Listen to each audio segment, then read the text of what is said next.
Hello, this is Spyder RT Kev once more, and this is Anne. And this is Anne, and we're completing a 90-mile ride on December the 7th.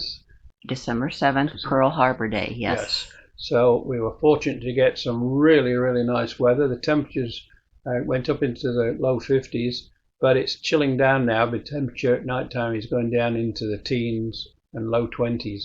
So we're starting to feel the chill a little bit, especially on the ride back now, which is going to be probably 20-30 miles, and we're heading towards the sunset, so it's going to be a pretty nice ride.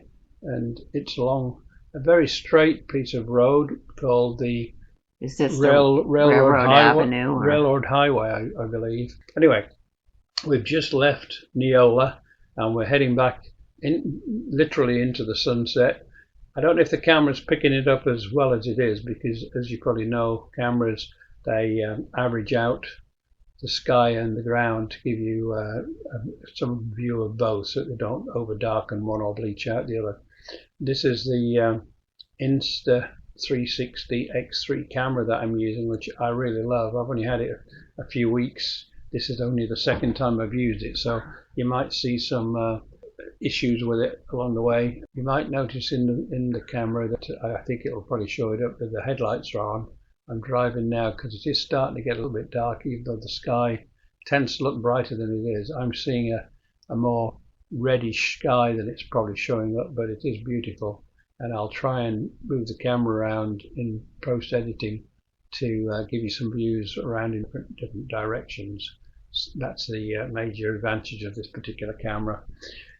Anyway, yes, so as it's going to be a fairly long little ride, this one, I'm going to just talk about again what we did, how we got into the Can-Am Spyder in the first place. I mentioned it briefly in one of the other videos, but the way it went, I did have cancer back before COVID and through COVID, and it came back twice afterwards, and I had different treatment, but now I'm clear of cancer technically and just having medications and injections to make sure I stay that way. But one of the big things I did was to purchase this 2020 used Can-Am Spyder RT Limited Chrome Edition, and I got this back in March, and I took a ride. I looked around all over the place. I've been watching one for a long time. And was that the one at the dealership? Yeah, I did. There was one in Council Bluffs at a local motorbike dealership. Not necessarily a Can-Am dealers, I don't think, but if they are, I apologise if I'm incorrect on that.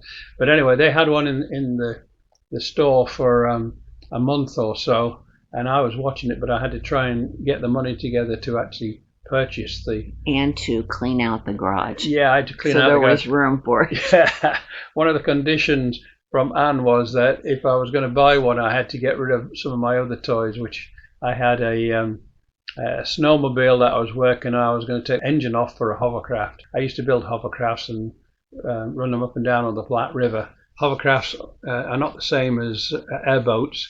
Airboats use something like a big airplane engine and push themselves through the water. Hovercrafts usually have one or two engines. One provides lift, and they actually hover above the surface of the ground, and they'll go over water, sand, snow, ice, all those sort of things. Fairly frictionless. You can push them with a finger and they'll start moving.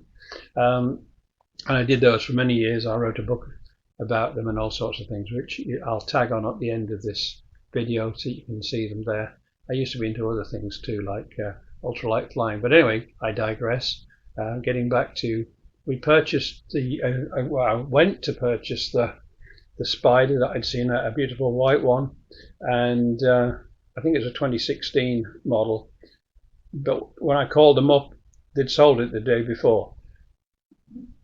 So I scoured all the adverts on YouTube and everywhere else, and I found them all over the countryside, but most of them were at least a couple of 100 miles away from where we live, and that would have involved getting a trailer and getting them home and all that, and they won't fit in a U-Haul and things like that, so you have to use a special wide trailer. I looked around, and just by chance I was checking out one particular day when I was going to go off and maybe decide to go on with the rides to visit one of these further afield sales. They turned out to be one that showed up in Atlantic, Iowa, which is about 50 miles, yeah, about 50 us. miles away, and on a nice road, and the weather wasn't bad, so I called them up and said, hey, have you still got it? And they said yes. I said, I'll be right there. So we jumped in the car and we drove down there the 50 miles, and we got there in no time. It took about an hour or so, I guess, to ride out there, so it's probably about 50 miles. And yeah, I took it out. I gave it a quick test ride. Now, I'd already bought a three-wheeled reverse trike several years ago. I couldn't ever afford a Can-Am in the past. I thought they were outrageously expensive, incredibly good, but you know, it was out of my price range when I was still working. And so I bought a Chinese clone, and it cost about $5,500, and it had a 250cc engine, water cooled. And when I got it, it actually handled really well. I loved it, and it drove great, and it was great for riding around the city and around Council Bluffs and into Omaha, even for work. But it was so underpowered. They advertised it to be capable of 70 miles an hour, but if it could get up just above 50 on a good day, you were doing well. You'd have to go downhill and push it. You know, it was, if you wanted to get more performance out of it. So eventually, although I did many rides out around locally, it wasn't a serious contender for a long-term machine. So I got rid of that and went back to a motorcycle for a while. And then I eventually decided I was going to go this route to a Spyder when I started to watch YouTube channels and see what a lot of fun people were having on them, like Coach Bob and various other people. So anyway, I bit the bullet. We jumped in the car, we went down there, and sure enough, it was exactly as I expected, what I wanted. I knew how to ride it because I had the previous experience, and I already had the license set up on so I could drive it. And yeah, it was just love at first sight. Bought it, I rode it home and drove the car back behind me. Everything was great. It did scare me a little bit while I was riding because there was a sort of a drumming noise coming off something when I went around 50 miles an hour, and I thought, you know, had it been they'd put new tires and everything, and I wondered if one of the wheels was loose or something like that. So the following week we took down back there to have it double checked to make sure, and the mechanic, who very nice guy who did the work, he said, no, that's the usual sort of noise you get on its belt. It's harmonics. The belt sort of vibrates at a certain frequency response there, excuse me, and causes this particular noise at certain speeds. Mine was between about 48 and 50. It would disappear after that, but it sounded weird when I first came across it, and that scared me a little bit, so I took it back. The other thing that scared me a little bit as well is these Can-Ams, when you switch them on for the first time and you put them into gear, they give an almighty thunk type of, you swear the machine, somebody just taken a hammer to it, a big hammer, and that's whether you put it in forward or reverse. But once you've actually got it into either of those two gears, after that it's all perfectly smooth and gentle, but it's just that initial clunk they have. I'm not sure what it is. Something's taken up in a big way, but you'd think there would be some way of smoothing that out. Anyone who has a Can-Am is familiar with this. Yeah, everybody knows about it, but they don't mention it very often in videos, so I thought I'd mention it now anyway. So I took it back and I had it checked, and sure enough, everything was fine, and they told me that was normal, which obviously would tell you that maybe. But these guys are really nice and honest people that I've got to know quite well, and they were right. I've ridden it now several hundred miles or more, and it's still the same. I did put a belt tensioner on. I've done a couple of other mods that I'll talk about. I've got several more mods. I've got a whole sort of playlist there if you want to go back into the system and look at them. I've organized my YouTube channel into two playlists. One's rides and the other one is mods and special little ideas I've come up with myself to make life easier. when having one. I'm a bit of a dabbler. As I say, I used to build hovercrafts and do all sorts of things. So I'm a technical guy ever since I was a kid, playing on cars when I was 14 or younger. So I've always maintained my own vehicles and all that sort of thing. So anyway, we got the after the second ride, we got all kitted out for Anne, and we started riding. We've ridden through the searing hot part of the summer. We stopped for a few days when it went up into the high 90s and into the hundreds, and we actually took the car out and did some of these rides out to the Freedom Rocks and so on in the car, and we're going to revisit them all with the camera and the Spyder, so they'll be coming up in later ride videos, so keep looking out for those. We've had an enormous amount of fun, haven't we, riding around? Oh, lots of fun. Yeah, I mean, this is fun now. We're cruising down the road here right now into the sunset, and you know, some people won't think, oh, that's boring, but it actually isn't at all, because it's just so impressive. You're looking around and you're seeing the way the colours, the red sky and everything else is bouncing off the buildings, and you see different views that you wouldn't normally get during the day, and so it's just spectacular. And again, this could be one of the very busy roads, and in fact you can see there's not a lot of traffic moving on it. As we get a little bit later, you'll possibly start to see some more cars coming home, because we're getting down towards that time in the evening where people are leaving off work, so I'm sure we're going to get a few more coming home down this road. But yes, dead smooth. I've got cruise control on and everything is working perfectly, so we're just sitting here with toasty warm hand grips on, bums being warmed, sheepskin underneath us as well as keeping us comfortable. So we're just enjoying it and just riding along. It's going to be a pleasure to get home, but the pleasure is in the ride, of course. So we're just having a ball. And as you've seen from the other rides, if you've watched the other videos so far, they are beautiful places to visit. They're easy to get to. I will be covering more of them. 13 bronze eagles, the Honor Eagles. They're all in Potawatomi County, so they're a nice little loop ride. Although it goes out quite a long way, you could break it into 2 or 3 rides, which is what we're doing. And you can, have a rest, go to one of the small towns, get some food, and turn it into an event. You can do it by car or motorcycle or a 3-wheeler, Spyder, whatever you've got. It's just beautiful to get out. Quite a lot looking forward to coming up in the future. And it also gives us a really great opportunity just for the two of us to chat and have some quality time together. Yeah, that's a good point. Yeah, I hadn't thought about that, but yes, we do that. We do everything together anyway, but we do like hanging out together, and we like riding together. And I didn't finish the story about Anne's request that I got rid of all the things in our tiny house, backyard, garden, and shed and carport. I had a hovercraft to get rid of. I had a snowmobile. I had a motorbike and several more items. And the deal was, as soon as I got rid of those, I could go and buy the Spyder. So guess what? It took me 2 weeks to get rid of all that stuff.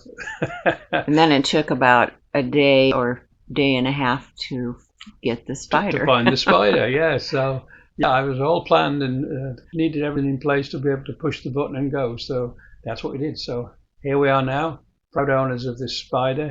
We had it for about 8 months. 8 months. It's done about 24,000 miles before I had it, which is quite a lot for a 2020. But that just means that somebody rode it well. And the more you ride them, the longer they last, because motor vehicles tend to like to be used. You don't want to buy one that's been sitting for 5 or 10 years, because everything starts to corrode, the oil drains down off all moving parts, and corrosion sets in, moisture gets in. So if you're going to buy one, you buy one that's been active, and that's the way to go. Of course, you can buy a brand new one, but if you've got 30,000 plus in your pocket, that's the way to go too. But I got a bargain on mine, a good price. And we were very fortunate to have a previous owner who maintained the Spyder beautifully. Yeah, it was exactly to when it should have been oil changed and everything checked. And there was set. a record of everything Yeah. that had been done. And like I said, I got new tires on it when I bought it, and they'd done a complete service and check, so it was perfect. It was just like a new machine. It still handles. I don't have any issues with it at all. So no problems. Now we're just driving into Council Bluffs at this stage. We're at the bottom end here, and we're about to turn in. There's a bomb guard just through the lights on the other side there. So we're going to I'll give you a little ride through the town and up the local streets for a bit. It's going to be pretty. There should be some Christmas Where tree are we decorations. right now? Just right down by bomb guards. Okay. And anyway, it's a nice way to come in. There's Iowa Western Community College was just behind us a little ways, so there's a road down there for that. But we're now so we're driving right down, which will tend to be the main road through Council Bluffs. I think I'm right in saying this time that this one might be Highway 6, but don't hold me. I think you're right. Hold me on that one, but I think this one might become Highway 6, or at least it's called Canesville for a while as we drive through the main centre of the city. And Council Bluffs itself is well worth a visit. The sculptor who did all these bronze eagles actually did some statues and things which are in one of the parks in Council Bluffs. And I'll take a ride down there probably in the spring. We'll get those. There are also some more. There's also another eagle over in Carter Lake, which is technically part of Iowa, but you drive over through Omaha, Nebraska to get to it. That's a little story there is that the river changed its course and put the Carter Lake in part of Iowa instead of being Nebraska. So it's actually across the Missouri River. Yes, so technically it's on the other side, which normally it would be in Nebraska, but it's counted as being part of Iowa. Anyway, that's just a little side story. So we're driving down now through the outskirts of Council Bluffs. You can see probably up in the sky there, I think that's a star up there. I don't know if it's the moon or a star. And the clouds have sort of almost mellowed away, and we're left with this sunset, and it's been gorgeous. Now we're getting to that time of night where you're getting the cars with the lights on, and all the street lights are starting to come on, and everything's getting to be that time where you get a totally different feel about a city. So you get to see a night view, night ride. Mm-hmm. I've got to say the lights on the particularly good as well, because some of the cars that I ride in, they're not particularly good, and they do, as you probably noticed, these days people's headlights are so bright and blurry with the LED type lights and all that, and they tend to be set too high on a lot of vehicles, and then you've got scratches on your windshields. It makes it hard to drive sometimes at this time out in this twilight period, because there's just so much light coming at you. But I think you'll see my headlights are on, and I'm quite visible, so I feel very safe riding along. And we'll drive through here. There's one of the superstores over there on right hand side. We're coming down to where the hospitals are in Council Bluffs. We've got two hospitals. We've got Mercy and we've got the Jenny Edmondson. I had much of my cancer treatment in one or both. I went to Jenny Ed. They're awesome people in there, and so in the Mercy, they're equally incredible people. So anyway, and Mercy Hospital is part of the CHI health system, and Jenny Edmondson is part of the Methodist health system here. Yeah. Thanks for putting that in there. So I'm just going to start winding down now on the commentary, and I'll probably put some music on the end of it, but you'll see we're coming into the town. The hospital's on our right now and on our left, and just ahead, just through the lights here, is a brand new YMCA, beautiful building as well. So Council Bluffs got a lot to offer, a lot of places to visit, so maybe we'll talk about those another time and get some videos up and stuff. But again, thanks so much for watching. Really appreciate that you've taken the time and effort to watch my videos. I do really appreciate it when you make a comment. I especially appreciate it if you click that like button down below. And if you haven't already subscribed, please do that. My channel grows through YouTube by the numbers of clicks and the amount of time you stay watching as well. So if you can just, and it's no cost to you. It doesn't cost you anything. It's just, if you do that, it just helps the channel. So to help me grow the channel and keep producing this stuff, just do that. If there's anything you've seen there, I've mentioned the camera and so on. I have a list of items that I've got links to in Amazon, and you can use those links to purchase. That also helps the channel a little bit. Again, it doesn't cost you anything to use my links. They're perfectly safe. They're supplied by Amazon, and I have nothing to do with them. But yeah, if you could use those, leave a comment if you'd like. That's great. I do read the comments. I want to grow the channel. I want to make it good. So you know, feel free to contact me in any way you like. You do also have a Facebook, Spyder RT Kev. So if you look me up on there, you can also get to me through that, and I'll put up links when I'm putting up new videos and so on there. And if you're subscribed, they'll come up in your listings when you turn on YouTube. So that's just about it for now. Oh, finally, at the end of this video, I've added a couple of views of the books that I've written, which are available on Amazon, and I put the links for those also down below in the comment section. So if you want one of those things, do feel free to go down there and purchase them through that. And hopefully, if you do, then as I say, it will help this channel enormously. So thank you so much. Have a great night. Have a great day. Happy Christmas if you're watching this at Christmas time, or if it's into Does our neighbor have his decorations up? I don't know. I don't know if I'm going that far. Oh, okay. But anyway, here's some of the decorations that, yes, some of the decorations on some of the local streets. But yeah, there's quite a few, not all lit up yet. Yeah. Anyway, have a great time, and see you on the next one. We'll see you in the new year, 2025. Let's hope it's a great year for everyone. Take care now. Bye-bye.